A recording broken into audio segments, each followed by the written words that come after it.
North Korea has launched an intercontinental ballistic missile with a great deal of fanfare and drama. It landed in the sea, which was the idea. They didn't want to hit anything. They wanted to send a message, which was that if they had fired it at a different angle, it could have hit the mainland of the US. The other thing that they've done is send about 10,000 troops to Russia to fight Ukraine. But it's not the first time that the Korean Peninsula has been involved in the war between Russia and Ukraine. South Korea has been indirectly sending weapons, especially artillery shells, to Ukraine via the US and Poland. And now South Korea is considering sending weapons to Ukraine directly. So I think there's a great danger of escalation now, as we see North and South Korea getting increasingly involved in the war between Russia and Ukraine. It's a dangerous time. In the last few... Okay, Shalom, giving all praises to Yahweh, Bahashem, Yahweh Shah, Bahashem, Rakah Kwadash. Double honor to the apostles, the bishops, and the elders of Great Millstone. And salutation, I came out there to push this word in truth and in sincerity. Another quick lesson. It's a video, North Korea and Russia explained. Now, we all know within the past month or so, the North Koreans have sent well over 10,000 troops to fight alongside and be trained with Russian soldiers.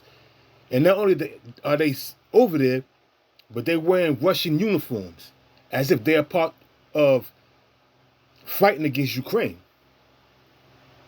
Just the other day, North Korea test-fired a ballistic missile capable of reaching the mainland of America. Now, I wonder where they get that technology from. I wonder how they was able to obtain a ballistic missile so quick. The answer is Russia supplied that with them. Also, Russia is allowing the Ukrainians, not the Ukrainians, Slovakia, the Iranians, to build their Su-35, which is one of the most powerful military jets in the world, to fight and defend themselves against Israel. That would give the Iranian government a far more superior air force than the Israeli air force. Their air force consists of F-35s, F-16s. So things are escalating.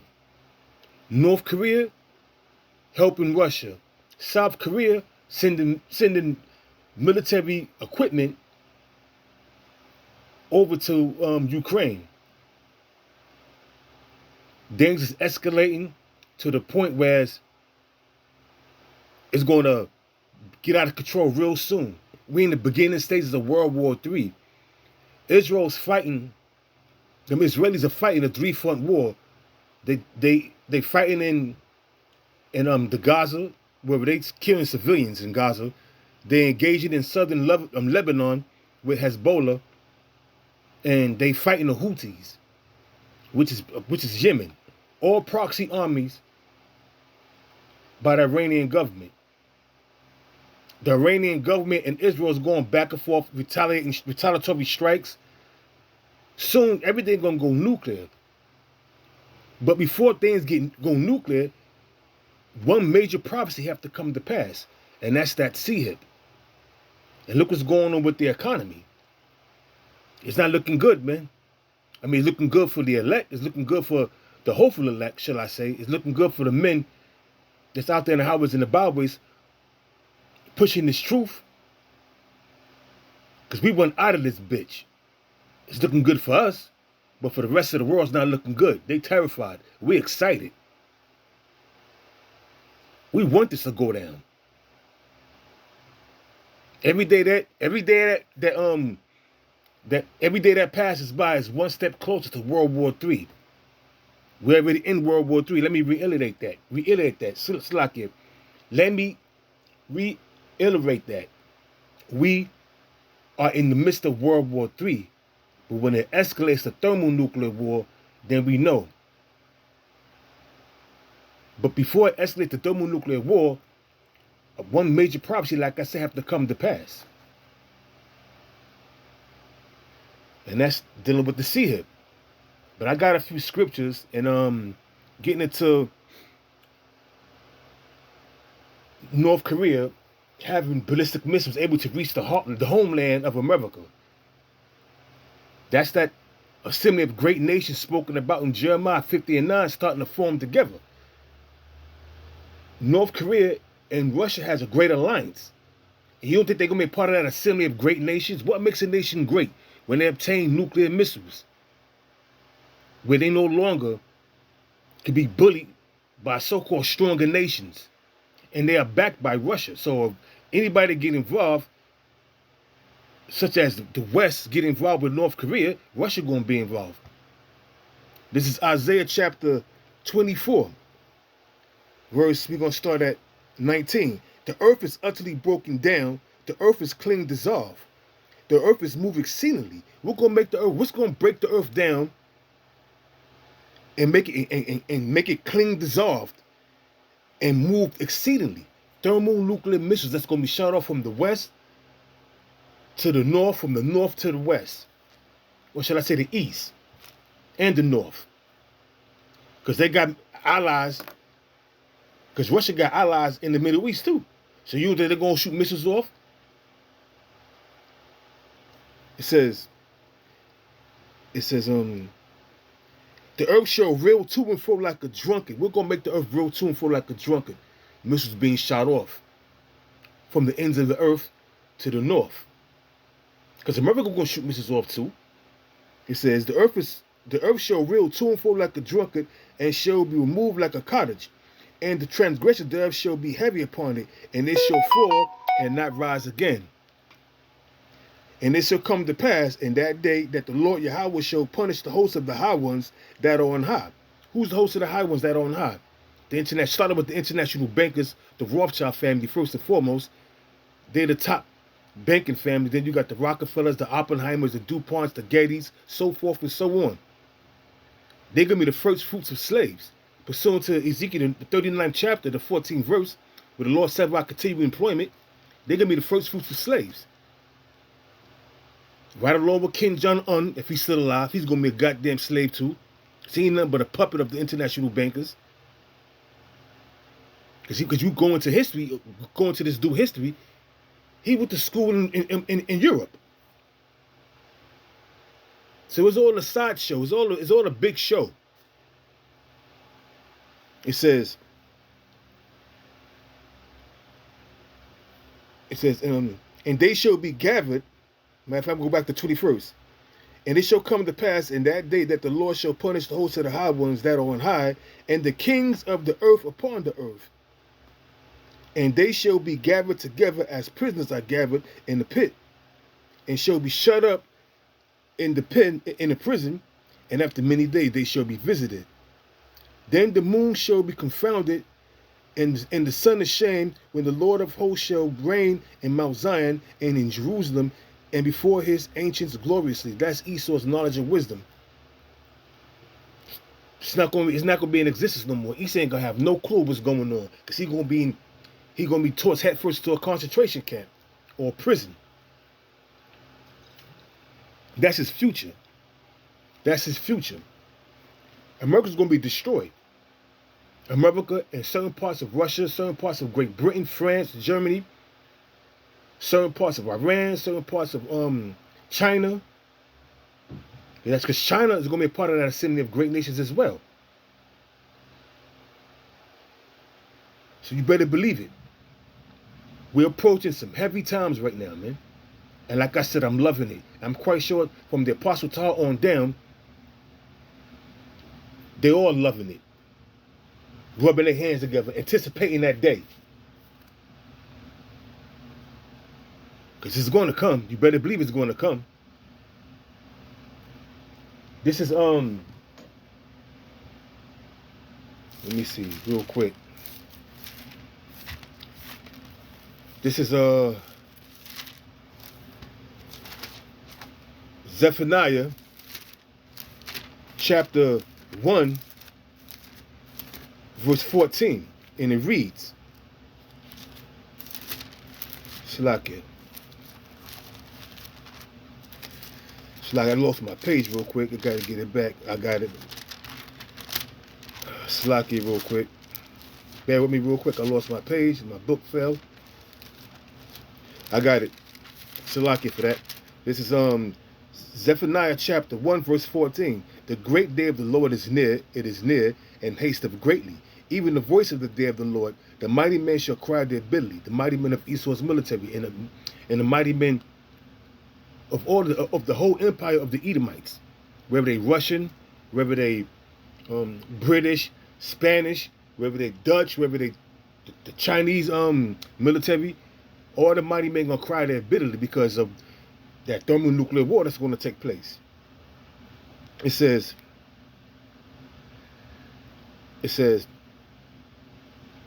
that day is a day of wrath, a day of trouble and distress,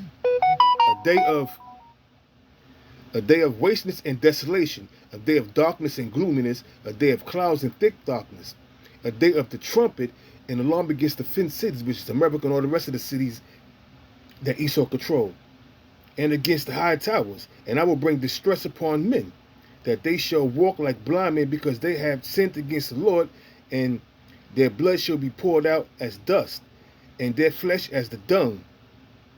Yeah. And when you go into other scriptures, it talks about that. Jeremiah 25 verse 33 is also a prime a precept you can go to, where their flesh could be, it would say their flesh is gonna be like dung, which is shit. This is Jeremiah chapter 25 verse 33, and it reads, I'm gonna start at 32. Thus saith the Lord of hosts, behold, evil shall go forth from nation to nation. That's some nuclear missiles. And a great whirlwind shall be rised up from the coast of the earth. Yahweh shall coming up, cracking them skies, bringing death, destruction, and deliverance. And the slain of the Lord at that day, it says, and the slain of the Lord shall be at that day from one end of the earth even to the other end of the earth. They shall not be lamented, neither gathered nor buried. They shall be dung upon the ground. The same thing that says in Zephaniah. They should be dung upon the ground. You're not going to escape the judgments of the Most High Yahweh Bashmi Yahweh Shai, Esau. You're going down. You're going down hard. So back in Zephaniah, it says,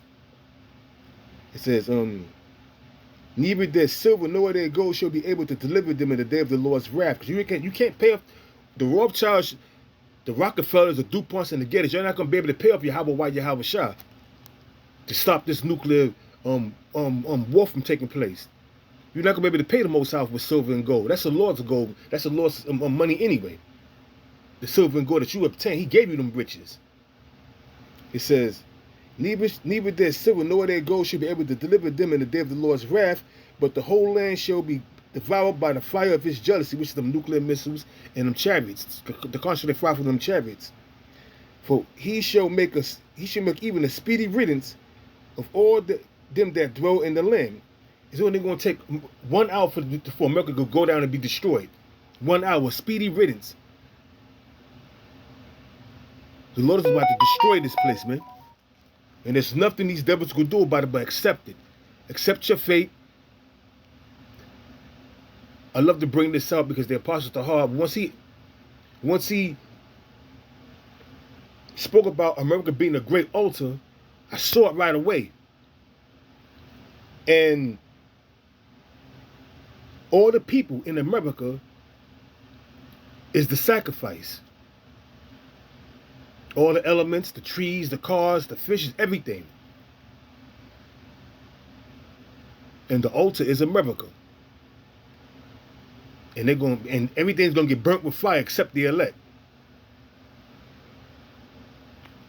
When you go into Joel, the 3rd chapter, the 2nd and the 3rd chapter, it speaks about the judgment against the nations, man.